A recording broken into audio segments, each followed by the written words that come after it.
향한 주의 사랑 산과 바다에 넘치니 내 마음 열 때 주님 나에게 참 자유 주셨네. 늘 진리 속에 거하며 나의 손을 높이 들고 언제나 주님의 사랑을 노래하리.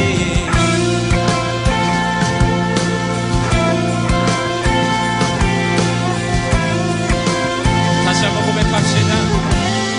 나를 향한 주의 사랑, 나를 향한 주의 사랑 산과 바다에 넘치니 내 마음 열 때 주님 나에게 참 자유 주셨네.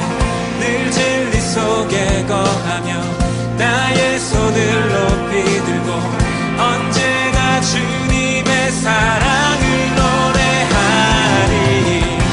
주의 사랑 노래하리라. 영원토록 노래하리라. 주의 사랑 노래하리라. 영원토록 노래하리라. 주의 사랑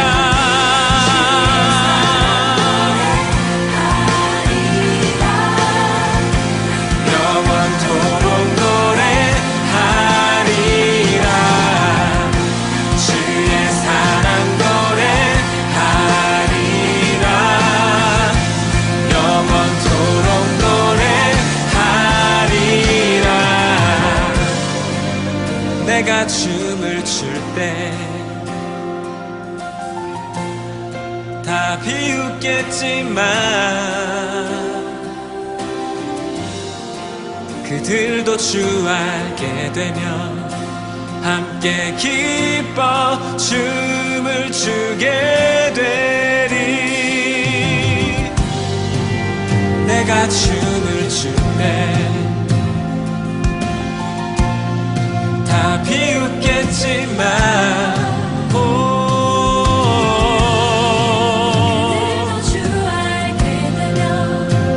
함께 기뻐 춤을 추게 되리.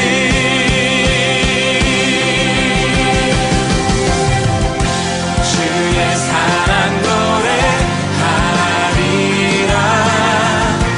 영원토록 노래하리라. 주의 사랑 노래하리라. 영원토록 노래하리라. 주의 사랑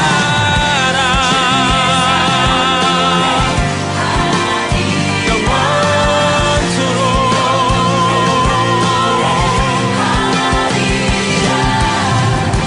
주의 사랑 노래하리라. 영원토록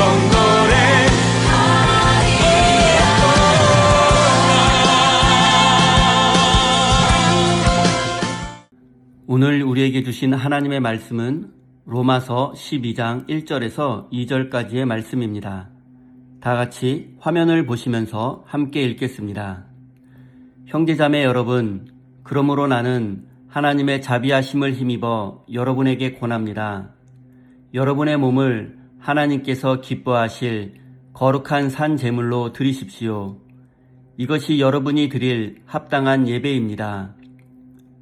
여러분은 이 시대의 풍조를 본받지 말고 마음을 새롭게 함으로 변화를 받아서 하나님의 선하시고 기뻐하시고 완전하신 뜻이 무엇인지를 분별하도록 하십시오. 아멘. 하나님께서 이 말씀을 통하여 우리에게 은혜 주시기를 원합니다. 하나님의 크신 사랑과 은총이 여러분의 삶에 함께 하시기를 빕니다. 오늘은 영적인 사람과 이성적인 사람이라는 제목으로 함께 하나님의 말씀을 나누겠습니다. 여러분은 영적인 사람 하면 어떤 이미지가 떠오르십니까? 대개는 방언으로 뜨겁게 기도하며 때로는 세상 물정과는 거리가 먼 사람을 떠올릴 것입니다. 그리고 반대로 이성적인 사람이라고 하면 차갑고 논리적이며 종교보다는 과학을 신뢰하는 사람이 떠오를 것입니다. 우리는 이렇게 오랫동안 영성과 이성을 대립되는 개념으로 이해해 왔습니다. 영적인 것은 뜨거운 것이고 이성적인 것은 차가운 것이라고 말입니다. 그래서 교회 안에서 영적인 사람은 인정받고 이성적인 사람은 왠지 믿음이 부족한 사람으로 취급받기도 했습니다. 그 결과 많은 교인들이 교회 안에서 뜨겁게 기도하지만 교회 문을 나서는 순간 비합리적이고 비이성적인 사람이 되는 경우가 많습니다. 사회학적으로 볼 때 오늘날 현대 교인들의 영성은 주로 마음의 평안이나 위로와 치유를 얻기 위한 수단으로 이용되고 있습니다. 그러나 성경이 말하는 영성은 그렇게 단순히 뜨거운 감정이나 비이성적인 도취가 아닙니다. 사도 바울은 오늘 본문 말씀을 통해서 우리의 몸을 드리는 것, 즉 우리의 모든 일상이 곧 영적인 예배이며 그것이 바로 이성적인 예배라고 말씀합니다. 이제 영적인 사람과 영적인 예배가 무엇을 의미하는지 알아보겠습니다. 먼저 오늘 본문 말씀의 내용을 간단히 살펴보겠습니다.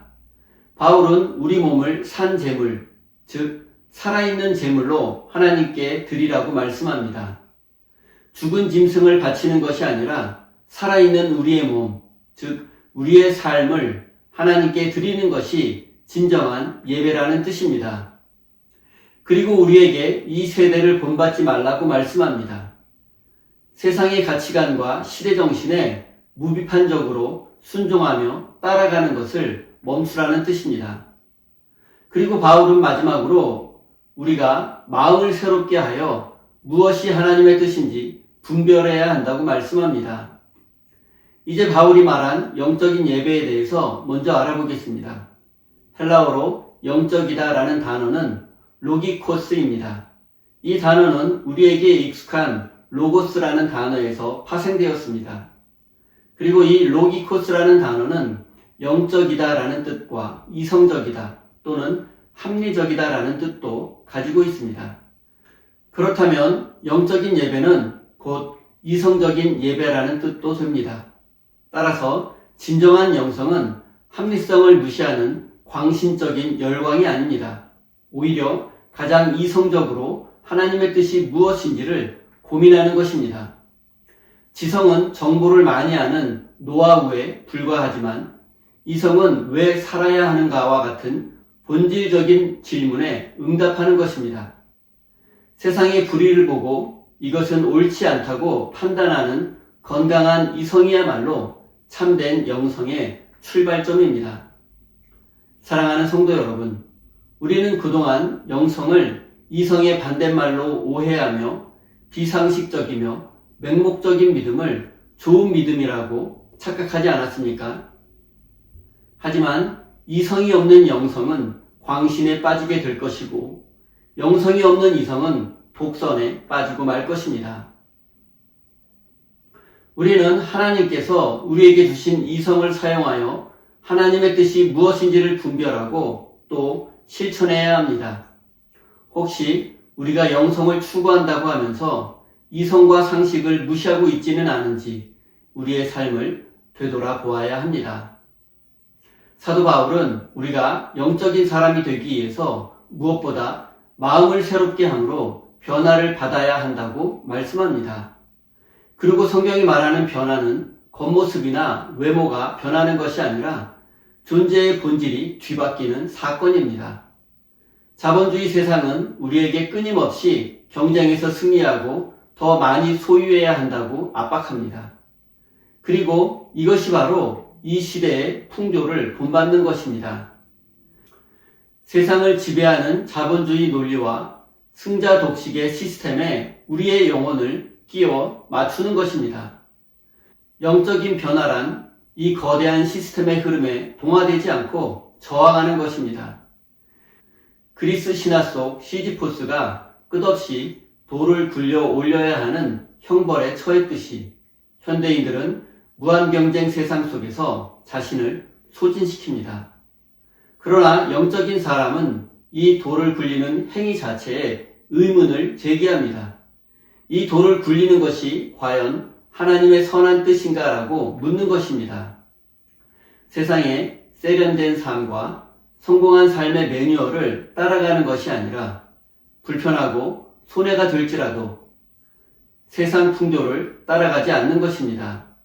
사랑하는 성도 여러분, 혹시 지금까지 돈과 성공이라는 이 시대의 풍조를 따라 살지 않았습니까? 그것이 하나님의 축복이라 믿으며 돈과 성공이라는 이 시대의 풍조를 따라 살지 않으셨습니까? 이제 세상 풍조를 따르는 수능의 삶을 멈추고 오직 하나님의 뜻이 무엇인지 분별하고 그것을 실천하는 믿음의 사람이 되시기 바랍니다. 이제 하나님의 뜻이 무엇인지 분별하는 것이 무엇이며 또 어떻게 분별할 수 있는지 알아보겠습니다. 우리가 이 세상에 살면서 무엇인가를 분별하고 판단하는 것을 경제적 관점에서 보면 어디에 투자할 것인가를 결정하는 가치 판단의 문제와 같습니다. 세상의 경제학은 최소 비용으로 최대 효용을 얻는 길을 분별하라고 가르칩니다. 그러나 하나님은 비용이 들고 손해도 보고 어렵고 힘들다 할지라도 정의와 평화의 길이 무엇인지 분별하라고 말씀하십니다. 하나님의 뜻은 교리 속에 갇혀있지 않습니다. 하나님의 뜻은 고정된 것이 아니라 인간의 역사 속에서 새롭게 드러납니다. 성경시대의 바리새인들은 고정된 율법 해석에 안주했기 때문에 살아계신 하나님의 뜻이 무엇인지 분별하지 못했습니다. 이런 점에서 진정한 영성은 이미 다 알고 있다고 자만하는 것이 아니라 아직 모르는 것이 너무 많다며 겸손한 마음으로 하루하루 살아가는 것입니다. 성경은 우리에게 종말론적인 삶을 요구합니다.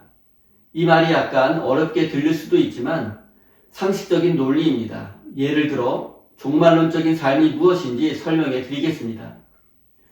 여러분에게 한 달 후에 인생을 결정 지을 수 있을 만큼 중요한 시험이 있다고 생각해 보십시오. 그러면 여러분이 하는 모든 행동이 그날을 기준으로 결정될 것입니다. 종말론적인 삶이란 바로 하나님 나라라는 목표에서 오늘 우리의 삶을 내려다 보는 것입니다. 세상 사람들은 눈앞의 이익이 전부인 것처럼 살지만 영적인 사람은 미래에 완성될 하나님 나라를 바라보며 살아갑니다. 그래서 우리의 소비 성향과 남을 대하는 방식과 우리의 삶의 기준이 하나님 나라에 합당한 것인가를 돌아보아야 합니다. 우리는 지금 우리가 내리는 결정과 판단이 하나님의 뜻에 합당한가? 우리의 소비와 정치적 선택이 우리의 인간관계가 정의와 평화를 지향하는가? 우리는 날마다 우리 자신에게 이런 질문을 던져야 합니다.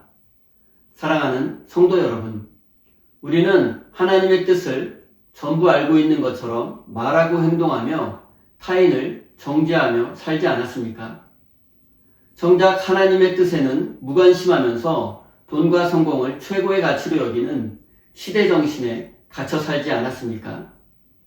사랑하는 우리 세임교회 성도 여러분, 오늘 우리는 영적인 삶이 결코 비이성적인 도치가 아니라 가장 맑은 정신으로 하나님의 뜻을 실천하는 합당한 예배라는 사실을 깨닫게 되었습니다. 이제 우리는 이 시대의 풍조에 휩쓸리지 않고 매 순간 우리 곁에 살아 움직이는 하나님의 선한 뜻을 분별하며 살기로 다짐해야 합니다. 우리의 가정과 일터, 그리고 우리의 모든 삶의 자리가 거룩한 산 제물이 드려지는 거룩한 성전이 되어야 합니다. 세상의 논리가 아닌 하나님 나라의 가치를 선택하는 믿음의 사람이 되어서 하나님의 은혜와 축복을 누리는 복된 인생이 되시기를 예수님의 이름으로 축원드립니다. 우리 다 함께 주신 말씀 가슴에 새기며 기도의 자리로 나아가겠습니다.